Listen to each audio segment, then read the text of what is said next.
Hey everyone, how's it going? I am Zeracon and I am back once again. So I recently purchased a laptop to replace an old one that's almost physically falling apart, and because I wanted something with more power than what I'm currently using. I bought a used one off of eBay, and when it arrived, one of the first things I was going to do was install Manjaro Linux on it, since that's the distro that I've been using. After installing it though, the system froze up on me. I rebooted it and tried using it again. It froze again shortly after. I reinstalled the OS just to make sure that the installation process was fine and was still met with freezes. Then I realized how much of a fool I was for still using the same version, which would have been long outdated. So I downloaded the latest version of Manjaro and installed it. There was still freezing. At this point, I did what most people probably would have done the first time and searched online for help regarding Linux freezing, specifically within Manjaro and Arch, since it's an Arch-based distro. There were tons of forum posts about the topic, and there's one thing that I saw that was consistent in most of the ones that I viewed. There was someone who responded to a post by telling the original poster to use the wiki. And this is what I think is the biggest problem for new Linux users: the community. While I'm certain that there are people who genuinely want to help, a lot of them at the very least appear to be the complete opposite. A few people tried offering suggestions, but a lot of them went to the log reports. This was a problem for one person who was completely new to Linux and stated that in the post. No help was given there. The worst offense was when an admin replied to one of the posts saying that this question had already been answered before and that a new post should not have been created. I have a problem with this for two reasons. One, the information could be outdated depending on how long ago the post was made. And two, the answer provided may or may not be the answer that this person needs. Now, I don't have a problem with spending time looking through different forum threads to find an answer to Linux problems. Depending on the day, it might even be relaxing. But a lot, if not most people, aren't like this, and I don't blame them. It's nice to be able to find a quick answer to a problem so you can resume whatever you are doing. But if it's not that simple, being casually dismissed by an admin or being told to provide information that you have no idea how to access can turn a problem into a headache. That shouldn't be a thing. And I think there's a bit of a disconnect between the hardcore Linux space and the casual/entry users. The hardcore people seem to expect people to know right off the bat, if not shortly upon starting, how things work or how to figure out which commands to use to do certain things, and that's a shame. There are people out there who are passionate about Linux and want to make things as simple as possible for new users, but unfortunately, when it comes to troubleshooting, these aren't the people usually answering in the forums. But in the end, none of the answers that were provided helped me. I went through Manjaro threads and Arch threads, but nothing that I saw seemed to work. So, I ended up just trying another distro, Garuda Linux. This one worked much better, though I have no clue as to why. I have Manjaro on two separate laptops that worked without any problems ever, but this one time seemed to be different. But it does highlight the accuracy of the statement when it comes to choosing a Linux distro. Use what works for you.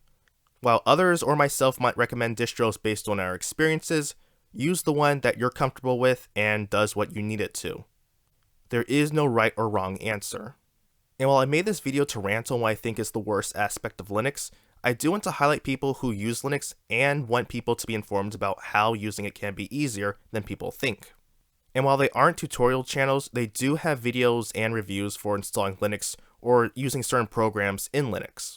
Some Ordinary Gamers is one of the reasons why I started using Linux in the first place. Heck, his video on creating a pass-through for a GPU was why I even started out with Manjaro. And he does his absolute best to keep things as simple to understand as possible. Mental Outlaw is another Linux user who does tutorials on how to install different Linux distros and even how to install degoogled OSs onto Android phones, though he primarily discusses tech privacy and security. The Linux Experiment is a Linux news channel, but he does share certain free and open source software alternatives to proprietary ones that you'd normally see on Windows.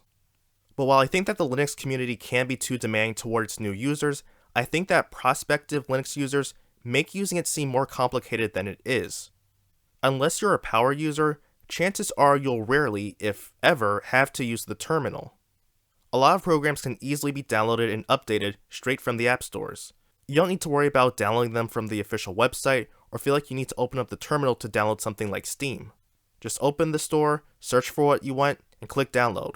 Also, each program has been vetted, so you don't have to worry about anything being shady. It's not like the Google App Store. It's that easy. Heck, Even installing a Linux distro can be just as easy as installing Windows. Now, I will say that there can be a slight learning curve depending on your intentions or the desktop environment you choose.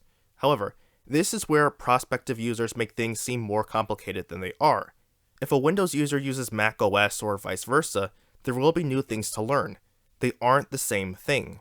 And while people might not like one or the other for some reason, whether it's because they don't like Microsoft or Apple as a company, Apple users disliking how more prone Windows is to malware, PC users disliking Apple using proprietary components, software compatibility, etc., I have never heard either side say they dislike the other because they thought it would be too hard to learn how to use the operating system. This is a stigma that has been attached only to Linux, and it should be thrown out honestly. Maybe it was this way 10, 15 years ago, but that's changed now. Linux is perfectly viable for the everyday user. In conclusion, Linux vets, please stop being hostile towards new users who come to help. They might not be as knowledgeable as you are, and that's fine.